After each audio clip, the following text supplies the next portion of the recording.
Hola, ¿qué tal? Esto es Tus Derechos, una iniciativa del Tribunal Constitucional que junto a TV Perú buscan precisamente eso, acercarle sus derechos porque es información que usted necesita conocer y que además necesita también poder manejar para reaccionar. Por ejemplo, al ver estas imágenes terribles, dolorosísimas, de cómo se ha depredado la selva peruana y estar, al verlas, convencidos de que eso lacera directamente nuestro derecho a un ambiente sano y adecuado para el desarrollo de nuestras vidas.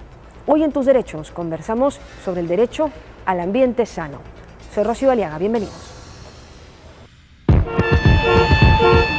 La contaminación auditiva, visual, ambiental parece que nos va ganando la batalla. Condiciones que nosotros mismos nos hemos generado y a las que parece nos hemos acostumbrado al casi sentir como normal vivir permanentemente agredidos por acciones que perturban nuestro ambiente y nos alejan de lo que nos debemos por derecho, un ambiente equilibrado y adecuado al desarrollo de nuestras vidas. No es normal usar ríos de botaderos, tener playas como puntos de acopio de desmonte o de desagüe, ni carcomer las selvas a costa de todo.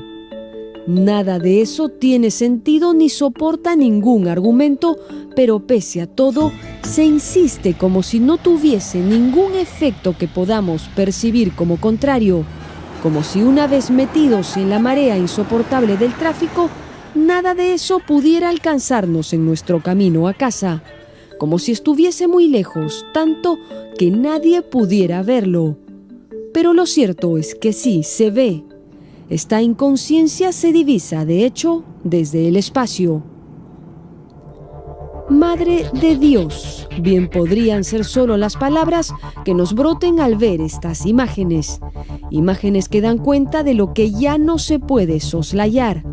Más de 30.000 hectáreas deforestadas no permiten mirar a otro lado. La devastación alcanzada por los lodos tóxicos solo en esta región es enorme. Casi 2 veces el Callao, como pararse a la mitad del primer puerto y pretender no mirarlo.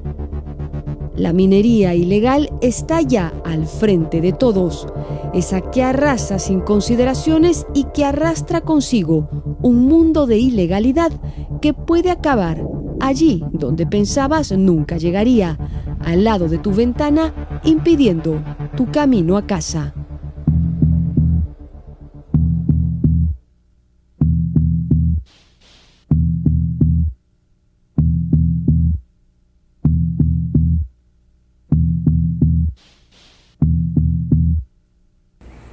Bueno, lo que nos debe quedar más que claro es que todos tenemos derecho a tener un ambiente sano y adecuado al desarrollo de nuestras vidas. Es una premisa constitucional y debiera también ser una premisa para cualquier tipo de relación que tengamos nosotros con el medio ambiente. ¿No es así, Felipe? Buenos días.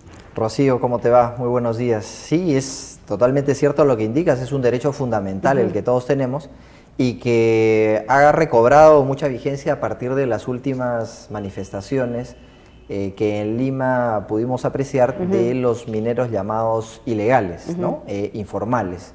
Y se ha vuelto a poner en discusión este tema respecto al cual alguna vez el tribunal emitió alguna jurisprudencia referida al tema.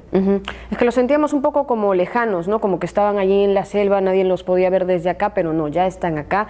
Y en realidad es un tema que puede repercutir en muchas cosas de nuestra vida, porque si le malogramos el pulmón de nuestra selva, de nuestro país y también de la región, pues va a traer a la larga consecuencias muy, muy serias, que a lo mejor ahora tal vez no las podemos percibir, más allá de que de una aglomeración en el tráfico por producto de estas manifestaciones, que también termina haciendo mella del sano desarrollo de nuestras vidas, a la larga puede tener problemas muy, muy serios. Sí, sin duda. El derecho al ambiente es un derecho de todos.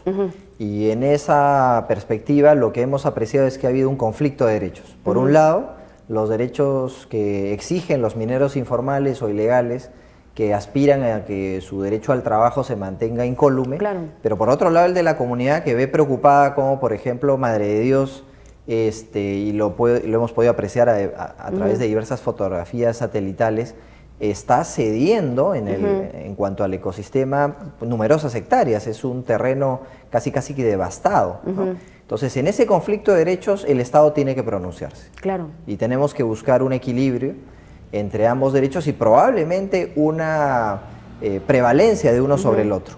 Y el tribunal en algún momento se pronunció sobre el tema de las dragas, ¿no? Estas grandes maquinarias móviles que succionan los cursos de agua para extraer oro. Entonces, respecto a eso, el tribunal se pronunció y declaró que esa interdicción o prohibición del uso de las dragas es perfectamente constitucional en la medida que protege el derecho al ambiente, más sin considerar que pudiese afectar el derecho de propiedad de algunas personas. Bueno, pues vamos a hablar de eso esta mañana en Tus Derechos. Hoy, derecho a un ambiente sano. Pausa y volvemos.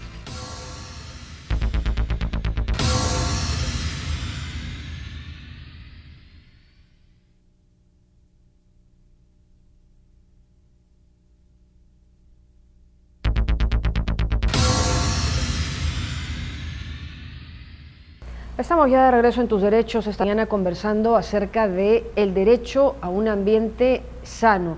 Y estas últimas semanas hemos visto escenas que no deben repetirse y tenemos que tener el tema muy claro. Me refiero a los mineros ilegales que hicieron aquí un poco de alboroto, pero finalmente ya han retrocedido, en tanto las cosas están cada vez más claras. Nos acompaña ahora para comentar de ello el alto comisionado de la Presidencia del Consejo de Ministros para la Formalización Minera, Interdicción de la Minería Ilegal y Remediación Ambiental, el señor Daniel Urresti. Señor Urresti, muchas gracias por estar con nosotros esta mañana. Y bueno, estos ilegales a veces se valen de muchas argucias legales para vulnerar otros derechos, y usted lo habrá visto de sobra.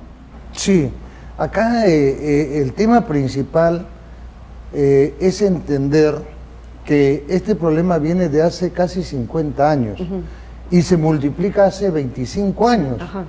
Y los diferentes gobiernos solamente han soslayado el problema, o sea, han dejado que siga ahí como si no existiese, que siga creciendo.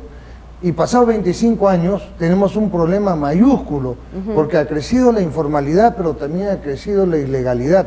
Y la línea que lo separa, si bien es muy delgada, o sea, cualquier abogado, cualquier hombre de derecho diría que ni siquiera existe esa línea. Pero claro, un estadista, un político que tiene que gobernar para todo el Perú, tiene que establecer ciertas diferencias, porque la realidad está ahí. Con nombrarlo de una manera u otra, esa realidad no desaparece, está ahí. Claro. Entonces, ¿cuál es la realidad? Que nosotros tenemos aproximadamente 100.000 personas que están en este momento en socavones, en huecos, en los cerros, en 21 regiones. Ahora, estos huecos se dan entre los 3.500 y los 5.500 metros de altura. Y yo que conozco, ya que he recorrido tanto en estos meses esos sitios, en estos huecos se está realizando una minería de subsistencia. Es decir, esta gente ha encontrado ahí una forma de poder sobrevivir. Y esa es la gran diferencia. Esta es una minería de subsistencia que le permite a él y a un grupo de 8, 10, 15 personas más haber encontrado una forma de generar un ingreso propio. En estas alturas es poco el daño que se puede hacer porque, número uno, trabajan en zonas seriasas, muchas veces muy alejados de fuentes de agua, lo que inclusive hace que ellos tengan que llevar el agua con cisternas, etcétera. El daño que se hace sobre vegetales que a esa altura casi no existen, o sobre animales que es igual, son muy escasos, entonces ahí no hay mucho daño, que existe, pero no es grande. A esta gente, a estos 100.000, el Estado tiene que formalizarlos, no desaparecerlos, porque crearíamos un problema social mucho más grande. Ellos son sustento por lo menos para 500.000 de personas. Claro, han encontrado además en esa brecha una actividad que ya vienen haciendo desde hace muchos años. Así es, pero lo que no debemos confundir es a estos mineros que están dejando las uñas ahí, que en esos huecos en los cerros, que trabajan en condiciones muy difíciles, a esos no podemos confundirlos con los que llamamos ilegales, que están haciendo un tipo de minería diferente a esa, están haciendo una minería en zonas donde está prohibido, en bosques, en zonas protegidas, sobre ríos, sobre lagunas. Esa minería ilegal, que por otra parte, a diferencia del informal, que lo hacen con cincel, lo hacen con barretas, qué sé yo, esta minería ilegal lo realiza con grandes maquinarias. Entonces, cuando a mí me dicen, bueno, ¿usted sabe cuántos mineros informales hay y cuántos ilegales existen? Ahí el problema es más grave, porque ilegales para mí particularmente están entre 100 y 200, porque yo considero ilegales a los que invierten, a los que tienen grandes capitales e invierten en comprar 8, 10, 15 máquinas. Cada máquina cuesta $500,000. No, si manejan un tremendo presupuesto, ¿no? Entonces, que va ahí con el narcotráfico. A ver, yo soy un mafioso y digo, bueno, voy a meterme también en esto porque es rentable. Entonces, ¿qué necesito? Bueno, póngase 10 máquinas acá. 10 máquinas, ¿cuánto es? $6 millones. Ya, toma los $6 millones. Pero ¿quiénes son los que van a estar en el centro de la selva, en el centro de la puna o en sitios donde esté prohibido haciendo esta actividad que es depredadora totalmente, donde depredan, contaminan, destruyen el hábitat? El gobierno entiende que aquí hay una masa que trabaja y que no está ahí porque le gusta, porque a quién le gusta estar en medio de la selva haciendo este trabajo tan difícil. O sea, se entiende. Y me dice, ¿y de esos que trabajan en la ilegalidad cuántos habrán? Calculamos que hay entre 60 y 70 mil jornaleros, personas que están trabajando ahí en una especie de semi-esclavitud voluntaria, ¿de acuerdo? Entonces para ellos estamos trabajando, estamos en este momento coordinando algunas soluciones alternativas para que puedan dedicarse a otra cosa, porque aquí lo que queda claro es que la lucha contra la minería ilegal no solamente se va a realizar como se venía realizando, sino que le estamos potenciando con más fuerza, con más frecuencias. Es decir, la lucha contra la minería ilegal se va a hacer una cosa cotidiana. Yo supongo que va a llegar un momento en que ya ni siquiera llame la atención a los medios porque ya saben que se continúa en esto. Pero eso va a ser así. Nosotros vamos a continuar en esta lucha. Y esta gente tenemos que buscarle alternativas, que ya lo estamos haciendo. Pero lo más importante y lo que yo siempre pido es que, por el amor de Dios, no confundan esta minería ilegal que está depredando, contaminando, que está haciendo un daño terrible, con esta otra minería informal de pobreza. Es una minería de pobreza, es una minería de subsistencia. Y que no está afecta a ningún tipo de interdicción. No está afecta a la interdicción. A ellos tenemos que formalizarlos. Entonces, esto es una diferencia que se ha debido hacer hace muchos años y que recién hemos comenzado a hacerla hace unos 6 meses. Entonces tenemos que insistir en eso, porque cuando se habla de la formalización hay mucha gente que cree que se va a formalizar a estos ilegales que están destrozando. Entonces ahí vienen los sentimientos encontrados, ¿no? Pero claro, ¿cómo van a formalizar gente que está haciendo daño? No, a estos que están haciendo daño los vamos a erradicar, pero a los otros que han... ¿Por qué los queremos formalizar? Es fácil, mira. Lo formalizamos y si logramos a los 70.000 formalizarlos con los poquitos que van juntando entre los 70.000 en oro, lograríamos nosotros cobrar en impuestos entre el 12 y el 15% de lo que paga la minería formal actualmente. Imagínate que no es poca cosa. Número 2, ellos serían, podrían acceder a créditos, sujetos de crédito y mejorar. Y con la fiscalización que podemos hacerles, simplemente nos vamos a asegurar de que lo poco que puedan contaminar ya no se dé, no haya nada de contaminación y sobre todo la seguridad en el trabajo. Ahora el mensaje que tenemos que lanzar es que la lucha contra la minería ilegal continúa con mucho más fuerza y cuanto antes mejor. Así que ya estamos en este momento terminando la planificación de los próximos pasos, ¿no? Claro, porque hay que rescatar nuestro ambiente sano, porque de eso tenemos derecho todos. Y esa es la idea. Muchas gracias, señor muchísimas gracias, Daniel Urresti, alto comisionado de la Presidencia del Consejo de Ministros para la formalización, minería, interdicción de la minería ilegal y remediación ambiental. Nosotros nos vamos a la pausa, pero regresamos en Tus Derechos conversando acerca del derecho al ambiente sano. Volvemos.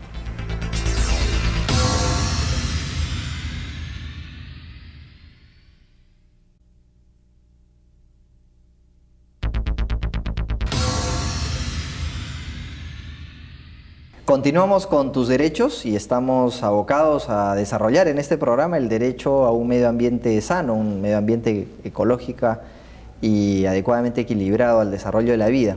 Y estamos ahora con el doctor Vito Berna, quien es profesor de Derecho de la Pontificia Universidad Católica del Perú, con quien vamos a comentar una sentencia que algún tiempo atrás dio el tribunal. Doctor Berna, muchas gracias por acompañarnos. Encantado, Felipe. Teníamos estos días una serie de manifestaciones en las cuales los denominados mineros informales o mineros ilegales estuvieron en las plazas principales de Lima y nos trajo a colación qué ha dicho el Tribunal Constitucional respecto a este tema que tiene varias aristas. Y uno de esos pronunciamientos es el que estuvo referido a la prohibición o interdicción del uso de estas máquinas denominadas dragas, mediante las cuales se succionaba el curso de agua y se retiraba oro fundamentalmente. Y se dijo que era constitucional. Respecto de esa sentencia, quisiéramos que la vayamos comentando en esta oportunidad para que todos nuestros amigos televidentes la conozcan. Perfecto, encantado. Bueno, nada, en febrero del 2012 se da una serie de decretos legislativos que forman el marco a través del cual el gobierno, o mejor dicho el Estado, aborda esta problemática. Ahora, esta sentencia que dio el Tribunal Constitucional se da en el marco de, me parece que es unos meses después, ¿no es cierto?, de esto, pero atiende un recurso presentado en el 2010, ¿no es cierto? Básicamente ahí lo que se decía, o lo que alegaban los demandantes, era de que la nueva regulación se aplicaba de manera retroactiva a sus solicitudes y por lo tanto no era aplicables a ellos y le pedían al tribunal que no se aplique esta regulación, que era un decreto de urgencia. Me parece que luego es modificado, no modificado, pero sí es derogado por los decretos legislativos de ese periodo, ¿no? De febrero del 2012 a abril del 2012. Quiere decir entonces que ellos querían tener una suerte de certificación ambiental, sí. Habían iniciado su trámite y en pleno trámite sale toda esta batería de normas que ellos consideran que afecta su derecho. Efectivamente, ellos piden la inaplicación de estas normas a su caso concreto, ¿no es cierto? Uh-huh. Y por otro lado, lo que ellos dicen es que la consecuencia jurídica de este tipo de normas era, digamos, no proporcional o desproporcionada, si quieres llamarlo de alguna manera, a su actividad. Se referían básicamente a la interdicción, es decir, decían la interdicción entendida como destrucción, ¿no es cierto?, es desproporcional y por lo tanto afecta su derecho a la propiedad. Ese es básicamente el marco de acción en el cual se mueve el tribunal y decide el tribunal, ¿no es cierto? Perfecto, entonces empecemos por ese último punto en el que se está diciendo que se está afectando el derecho de propiedad de estos mineros. Ellos dicen, oiga, ¿con qué derecho el Estado va a pulverizar esta draga, ¿no?, que es, digamos, una maquinaria importante con la cual ellos desarrollan su trabajo? Y frente a ese derecho de propiedad que tienen estas personas, el Estado en general dice que se le opone otro derecho, que es justamente el derecho al medio ambiente. ¿Cómo se resuelve esta tensión, este conflicto entre ambos derechos?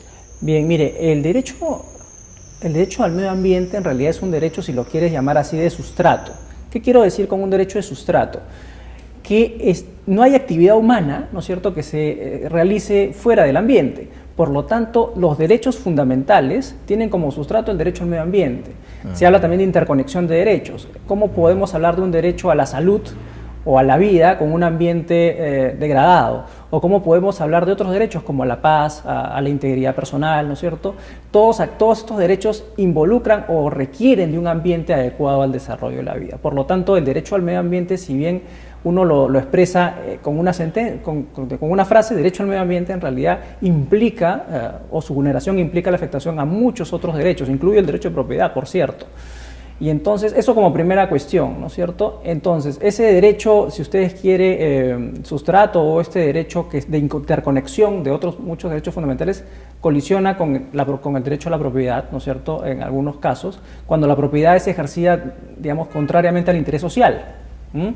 Y en este caso el Tribunal Constitucional interpreta que evidentemente el derecho al medio ambiente debe primar por todas las consecuencias, en este caso, por todas las consecuencias asociadas a este tipo de actividad, que son, digamos, aquí tenemos vulneraciones a derechos, digamos, de toda índole, ¿no es cierto? No solamente a derechos ambientales, a la vida, a la salud, a la seguridad y salud en el empleo, ¿no es cierto? Porque las condiciones de trabajo son verdaderamente infrahumanas. afectaciones al derecho al niño, habla, ¿no? ¿sí? Derechos de los niños, ¿no es cierto? Defraudación tributaria, digamos, hay una complejidad inmensa de actividades ilícitas que rodean la minería, este tipo de minería, ¿no? Ilegal, efectivamente. Claro, y cuando uno tiene que ver la tensión entre derechos, el tribunal suele acudir a lo que se le llama el test de proporcionalidad, ¿no? Y comienza a ver si es que ese derecho puede ser efectivamente afectado y si es constitucionalmente afectado. Es correcto. ¿Qué evaluación realiza el tribunal? El tribunal considera que la medida es idónea, ¿no es cierto?, efectivamente, porque digamos, la interdicción es una medida suficiente como para digamos, preservar el derecho, ¿no es cierto? Pero cuando el tribunal comienza digamos, a evaluar la necesidad, es decir, si usted quiere, de todas las alternativas, cuál es la menos gravosa para restringir la propiedad en beneficio del ambiente, ¿no es cierto? Uh-huh. El tema es su criterio de necesidad. Recurre a un tema muy importante en derecho ambiental, que es el tema de justicia intergeneracional. ¿Qué quiero decir con esto? Que no es solamente se afecta a la generación que actualmente está viviendo, sino que además se afecta o se va a afectar porque los impactos ambientales son de larga duración en este tipo de actividades. Es decir, el ambiente en muchos casos son irreversibles, se va a afectar también a la generación siguiente. Y entonces el tribunal, y además lo dice textualmente, no hay alternativas, o sea, no se han propuesto alternativas, los demandantes no han propuesto alternativas. Entonces, se afecta a la justicia intergeneracional de esta generación y también la de la siguiente, y por lo tanto considera el tribunal que es una medida necesaria, ¿no es cierto? Y en esa misma línea también hace notar que de alguna manera es excepcional porque dice que solo se pueden pulverizar las dragas si es que no se puede decomisar o decomisar antes, ¿no? Correcto, o sea, como última ratio. Si se pudiera decomisar, se preferiría el decomiso, es correcto. Claro, entonces de esa manera también se ve que no queda otra, digamos. Exactamente. Y un tercer subprincipio, un tercer factor, hemos hablado de idoneidad, de necesidad, es el de la proporcionalidad en sentido estricto, ¿no? Sí. Y allí el tribunal hace una ponderación, si se quiere. Sí, efectivamente. El derecho al medio ambiente, como te decía, involucra digamos, muchos otros derechos, ¿no es cierto? Y entonces es una afectación, y en este particular caso, en una zona además de alta biodiversidad, ¿no es cierto?, donde además tienes confluencia de bienes jurídicos protegidos de la más alta sensibilidad. No estamos solamente hablando de biodiversidad, que la hay mucha, sino también tenemos poblaciones nativas o originarias, que también son muy sensibles a este tipo de actividades, ¿no y que se podría superponer alguna de estas concesiones con territorios indígenas. Reservas, ¿no es cierto? Con reservas y entonces estamos hablando de una situación particular donde se necesita una intervención bastante fuerte del Estado, porque finalmente lo que está en juego son intereses o derechos fundamentales y que además están en juego in extremis, ¿no es cierto? Claro.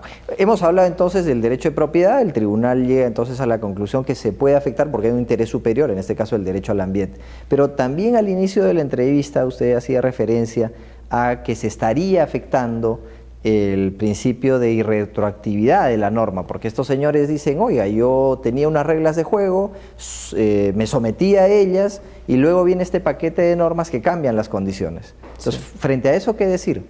Bien, ahí el tribunal lo que establece es que en la medida que este trámite, por ejemplo, uno evidentemente pide la solicitud o el permiso, y este permiso se demora en ser aprobado o denegado. Lo que dice el tribunal es que en la medida que esa situación no se ha agotado, nada obsta a aplicar la nueva regulación. Ese es un poco el razonamiento que utiliza en base a que la Constitución reconoce o se apega a la teoría de los derechos cumplidos, que es la aplicación inmediata de la norma a los hechos y situaciones que se dan a partir de la vigencia de la norma. Entonces el tribunal resuelve ese extremo en ese sentido, ¿no es cierto? Claro, y esto rompe un poco con una suerte de paradigma que tiene mucha gente en el sentido que la Constitución estaría todavía protegiendo los derechos adquiridos, ¿no? Exacto. Y ahí estamos viendo en este caso que lejos de proteger una suerte de derechos adquiridos, se da prioridad a la teoría de los hechos cumplidos, más bien, ¿no? Que es lo que usted ha comentado. Exactamente. Y es importante porque además, claro, uno puede, digamos, decir, bueno, yo pedí mi certificación ambiental, que es el permiso ambiental, en base a los requisitos A, B y C, que eran los que estaban vigentes en ese momento. Y bueno, la nueva regulación me trae el requisito D que yo no lo había previsto. ¿Okay? Esa es una situación, en mi opinión, que no se da en este caso. ¿Por qué no se da en este caso? porque lo que está diciendo la nueva regulación, ¿no es cierto?, la que sería inaplicable, ¿no es cierto?, es que básicamente la actividad minera de ese tipo tiene que tener ciertas condiciones para no afectar el medio ambiente. No es posible aprobar o dar una certificación ambiental sin que ese requisito se cumpla. Me explico de otra manera. Una de las principales, por ejemplo, una de las principales afectaciones está relacionada al mercurio, ¿no es cierto? Entonces, lo diga o no lo diga la norma siguiente, ninguna autoridad pública o funcionario público podría autorizar una explotación con mercurio porque el mercurio efectivamente contamina el agua, ¿no es cierto? Entonces, la certificación ambiental, así no lo hubiera dicho el 1101 o este paquete de medidas, ya estaba implícitamente en la regulación. Ninguna autoridad ambiental puede aprobar una certificación ambiental que involucre un daño al ambiente de esa magnitud, ¿no? Entonces, en realidad, no estamos hablando en realidad de nuevas condiciones, sino que en todo caso la nueva regulación lo que está haciendo es repetir lo que ya estaba previsto en la regulación transectorial de la materia, ¿no? Correcto. Entonces hemos visto en esta oportunidad cómo mediante una sentencia se ha declarado la constitucionalidad de una medida prohibitiva en áreas de un interés superior, ¿no? En este caso el de la defensa de los derechos ambientales de todas las personas. Muchas gracias, doctor Berna, por su participación y volvemos con las frases del programa. Calculamos que dentro de la ilegalidad hay entre 60 y 70 mil jornaleros en una especie de semi-esclavitud voluntaria. No solamente se afecta a la generación que actualmente está viviendo, se va a afectar también a la generación siguiente. Bueno, es una discusión que ya está sobre la mesa y en ese sentido todos tenemos que tomar ya partido y posición del tema. Tenemos que tener una actitud frente a lo que está pasando y hay que asumir pues las cosas como son, ¿no? Totalmente, Rocío, porque hay situaciones en las que somos muy críticos o muy exigentes con el Estado y nos olvidamos de que la situación empieza por casa, ¿no? Y nos fijamos, y con mucha razón, en los derechos fundamentales que tenemos, pero a veces abandonamos la discusión sobre los deberes que también tenemos, ¿no? Y siendo parte de un Estado constitucional de derecho, lo mínimo que se nos puede pedir es que así como pedimos el respeto por nuestros derechos, debemos pedir el respeto por los demás, lo que implica asumir nuestros deberes. Y uno de ellos es el de comportarnos para garantizar el derecho a los demás a que gocen de un ambiente equilibrado y adecuado al desarrollo de su vida. Entonces, claro, no es una situación aquí donde solamente le podemos exigir al Estado o a las empresas, sino a nosotros mismos, como ciudadanos, en nuestro trato diario, en nuestras costumbres cotidianas, y cuán instalado está en nosotros un discurso de protección al medio ambiente. Claro, podemos tener una postura de lo más crítica y tiramos ahí la colilla de cigarro o el papel por la ventana y ya para no decir más cosas, ¿no? Así que vamos tomando ya alguna postura respecto de estos temas y que empiece desde lo más pequeño para poder criticar las cosas más macro, más grandes, ¿no? Llegamos al final. Felipe, gracias por haber estado con nosotros. Continúe en sintonía. Recuerde, como siempre, que cualquier sugerencia o comentario que pueda ser tema del programa nos lo pueden hacer llegar a nuestras cuentas en las redes sociales. Continúe en TV Perú, mucho más que ver.